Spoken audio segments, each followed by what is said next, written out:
Episode की start में हम शियाओ और बाकियों को देखते हैं जो उसी मिस्टीरियस वर्ल्ड के अंदर आ चुके थे, जिस वर्ल्ड में खतरनाक स्नेक रहता है। वो सभी एक स्नेक से अपनी जान बचाते ही हैं कि वहाँ पे और ज्यादा स्नेक्स आने लगते हैं जो उन सभी को चारों तरफ से घेर लेते हैं। जिसके बाद वो सारे स्नेक शियाओ और बाकियों से कहते हैं, अब तो तुम बुरे फंस चुके हो, तुम्हें यहाँ से कौन बचाने आएगा। हम लोग मिलकर तुम सभी को मार डालेंगे और तुम्हारा स्पिरिट ऑरा ले लेंगे। जिसके बाद वो सभी अपने सैंड्स का इस्तेमाल करते हुए उन सभी पर अटैक करना शुरू कर देते हैं, जिस वजह से उन सभी को वहाँ से दूर हटना पड़ता है। लेकिन ये वर्ल्ड तो उन स्नेक्स का ही था। वो सभी जमीन के नीचे से होते हुए उन सभी के ऊपर लगातार अटैक किए जा रहे होते हैं, जिनका मुकाबला करने में उन्हें परेशानी हो रही होती है क्योंकि उन्हें मालूम ही नहीं पड़ता कि कब जमीन से ये सब बाहर आ जाएं। इसलिए वो सभी वहाँ की दीवारों के पीछे छुप जाते हैं। लेकिन वो स्नेक उनसे कहता है, ये पूरा वर्ल्ड हमारा ही है, तुम कहाँ तक छुप कर भागोगे, जहाँ भी जाओगे हम तुम्हें ढूंढ ही लेंगे। जिसके बाद वो स्नेक शियाओ से कहते हैं, तुम्हारा बॉडी ऑरा हमें चाहिए, उसी के लिए हम इतनी मेहनत कर रहे हैं। एक बार हमें तुम्हारा बॉडी ऑरा मिल गया तो हमें महीनों महीनों तक कुछ खाने की जरूरत ही नहीं पड़ेगी। साथ ही वो उसे देख कर कहते हैं, तुम बिल्कुल अपने फादर की तरह दिखाई देते हो और उनकी तरह बहादुर हो। लेकिन कुछ भी हो, एक बार तुम्हारे फादर ने हमें हराया था, लेकिन वो गलती हम दोबारा होने नहीं देंगे, हम तुम्हें जरूर हरा कर रहेंगे। उस लड़ाई में भी हमने तुम्हारे फादर को बहुत ही ज्यादा इंजर्ड कर दिया था। तब शियाओ सोचने लगता है कि बचपन में एक बार जब उसके फादर आए थे तो वो बहुत ही ज्यादा इंजर्ड थे, जिस वजह से उसे समझ में आता है कि उन्हें इंजर्ड इन स्नेक्स ने ही किया था। ये जानकर वो एकदम ही ज्यादा गुस्सा हो जाता है। जिसके बाद वो स्नेक उससे कहते हैं, तुम्हारे फादर को तो हमने बस इंजर्ड किया था, लेकिन तुम्हें तो हम खा ही जाएंगे। जिसके बाद वो उस पर दोबारा से अटैक करना शुरू कर देते हैं। तो वहीं बाकी स्नेक्स लिंग फेंग और बाकियों पर भी अटैक करने के लिए आने लगते हैं। लेकिन लिंग फेंग अपने कार्ड्स के कलेक्शन को निकाल लेता है और उसमें से एक कार्ड निकाल कर उन स्नेक्स पर अटैक करने के लिए तैयार हो जाता है। और जैसे ही वो उस कार्ड को अनलॉक करता है, उसमें से खतरनाक 2 गन निकलकर बाहर आती है, जिसे लिंगफेंग अपने पास रख लेता है और उन गन की मदद से उन सारे स्नेक्स पर अटैक करना शुरू कर देता है। जहां वो गन थंडर फ्लैश अटैक कर रही थी, जिस अटैक से उन सभी स्नेक्स को तकलीफ हो रही होती है और वो सभी इधर उधर भागना शुरू कर देते हैं। लेकिन उनका आर्मर काफी ज्यादा पावरफुल था, इस वजह से लिंगफेंग के गन के शॉट्स उन्हें उतनी ज्यादा जोर से नहीं लगते और फिर वो सभी स्नेक्स उससे बचने के लिए रेत के नीचे ही छुप जाते हैं। जिसके बाद लिंगफेंग अपनी गन को दोबारा से कार्ड में डाल देता है। लेकिन तब वो सारे स्नेक्स पूरी तरह से तैयार होकर दोबारा वापस आ जाते हैं और इस बार वो ज्यादा गुस्से में थे। लिंगफेंग शियाओ से कहता है,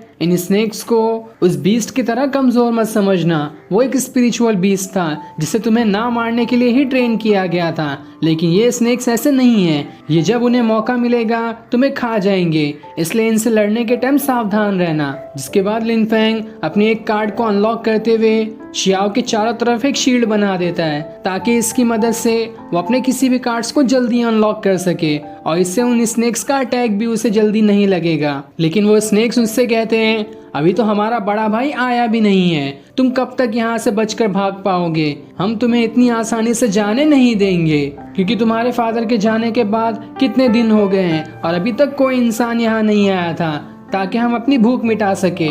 लेकिन अब तुम यहाँ आ चुके हो, इसलिए हम तुम्हें यहाँ से जाने नहीं देंगे। तब लिंगफेंग का ग्रीन वॉरियर अपनी स्वॉर्ड निकाल लेता है और उनसे कहता है, मैं दिखाता हूँ तुम्हें कि मैं क्या कर सकता हूँ। जिसके बाद वो हवा में उड़ते हुए एक जोरदार अटैक उन स्नेक्स पर कर देता है। लेकिन वो स्नेक्स भी कम चालाक नहीं थे, वो एक झटके में उसके सामने से हट जाते हैं, जिस वजह से उस वॉरियर का अटैक उन्हें नहीं लगता। लेकिन ये देखकर वो स्नेक्स आपस में ही बहस करने लगते हैं कि जब इसका अटैक आ रहा था हम सबको एक ही तरफ से मुड़ना चाहिए था, आधे लोग दूसरी तरफ से मुड़ गए तो आधे लोग दूसरी तरफ से, अगर ऐसा रहा तो हमें चोट भी लग सकती है। ये देखकर शियाओ खुद से कहता है, इन सभी स्नेक्स भाइयों में तो आपस में जरा भी नहीं बनती है, हम इसका फायदा उठाकर इन्हीं में झगड़ा लड़ा सकते हैं। तब लिंगफेंग अपने कार्ड से वहां पर एक क्रिस्टल बना लेता है और उन सभी स्नेक्स से कहता है, जिससे भी ये स्टोन मिलेगा उसकी भूख मिट जाएगी। इसलिए वो सारे स्नेक्स उस स्टोन को खाने लगते हैं, जिस वजह से उन सभी का आपस में झगड़ा भी हो जाता है और एक दूसरे को ही वो इंजर्ड करना शुरू कर देते हैं। तब लिंगफेंग शियाओ से कहता है, ये चीज ज्यादा देर तक नहीं चलेगी,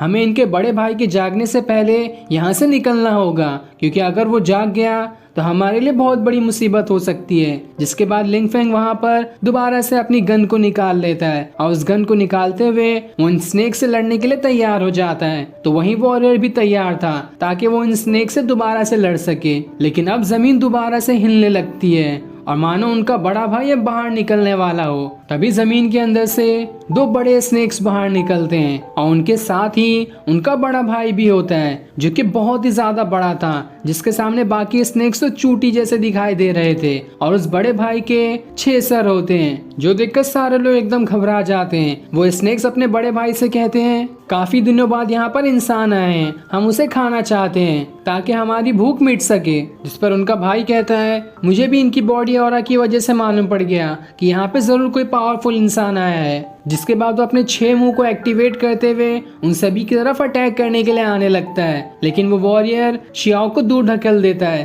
ताकि उसे चोट न लगे। जिसके बाद वो वॉरियर और लिन फेंग दोनों मिलकर उन सभी स्नेक्स पर अटैक करना शुरू कर देते हैं। जहां लिन फेंग तो अपनी गन का इस्तेमाल कर रहा होता है तो वहीं वो वॉरियर अपनी स्वॉर्ड का। दोनों ही लगातार उन स्नेक्स पर अटैक किए जा रहे होते हैं। लेकिन उन स्नेक्स का आर्मर काफी ज्यादा पावरफुल था जिस वजह से उन्हें कुछ नहीं होता। लेकिन तब लिन फेंग चालाकी दिखाते हुए उन स्नेक्स के मुंह पर ही शूट कर देता है, जिस वजह से उन स्नेक्स को तकलीफ होने लगती है और वो वहां से भागना शुरू कर देते हैं। लेकिन तब दूसरा स्नेक लिन फेंग को चारों तरफ से घेर लेता है और जैसे ही वो उस पर अटैक करके उसे मारने वाला होता है, सही टाइम पर वहां पर वॉरियर आ जाता है जो लिन फेंग को बचा लेता है। जिसके बाद लिन फेंग हवा में उड़ते हुए लगातार गन से उस स्नेक को शूट कर देता है, जिस वजह से वो स्नेक्स एकदम ही ज्यादा इंजर्ड हो जाता है। पर इन दोनों की लड़ाई का फायदा उठाते हुए उन स्नेक्स के बड़े भाई ने शियाओ को पकड़ लिया था और वो बाकियों से कहता है, वहीं रुक जाओ, एक कदम भी बढ़ाया तो मैं शियाओ को खा जाऊंगा। इसलिए वो दोनों वहीं रुक जाते हैं। तो वहीं उनका बड़ा भाई उन दोनों के रुक जाने के बाद भी शियाओ को हवा में उड़ा देता है और अपना मुंह भी खोल लेता है ताकि शियाओ गिरते हुए सीधा उसके मुंह के ही अंदर चला जाए। तब शियाओ अपने कार्ड से कहता है, गोल्डन वॉरियर जल्दी से बाहर निकल जाओ, यहाँ तो मैं मरने ही वाला हूँ। मैं जानता हूँ कि मेरे पास अभी इतनी पावर नहीं है कि मैं तुम्हें समन कर सकूं, लेकिन अगर तुम अभी बाहर नहीं निकले तो मैं तो इस स्नेक का खाना ही बन जाऊंगा। और उसके इतना कहते ही उसके कार्ड वाला बॉक्स चमकने लगता है और उस बॉक्स के अंदर से गोल्डन वॉरियर के कार्ड से वो बाहर निकल कर आ जाता है। और जैसे ही शिया उस स्नेक के मुंह में जाने वाला होता है, वहाँ पर गोल्डन वॉरियर आकर उसे बचा लेता है। जिसके बाद शिया उससे कहता है, तुम्हारा बहुत बहुत शुक्रिया, अगर तुम यहाँ नहीं आते तो आज तो मैं इस स्नेक का खाना ही बन गया होता। जिसके बाद वो और शिया उस बड़े भाई वाले स्नेक के ऊपर अटैक करने के लिए जाने लगते हैं। लेकिन तब वहां पर उसके भाई भी आ जाते हैं और जैसे वो शियाओ पर अटैक करने वाले होते हैं, वो गोल्डन आर्मर शियाओ की बॉडी के अंदर ही चला जाता है, जिस वजह से उसके हाथ में उस गोल्डन वॉरियर की शील्ड आ जाती है, जिस वजह से उन स्नेक्स का अटैक उसे जरा भी नहीं लगता।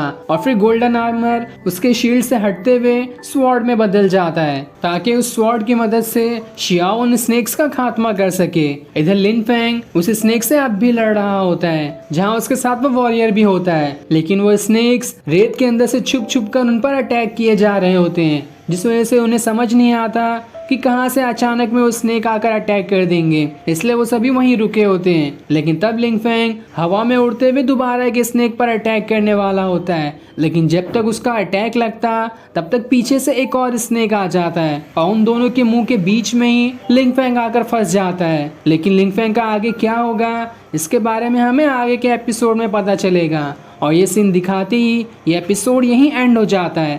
Thanks for watching.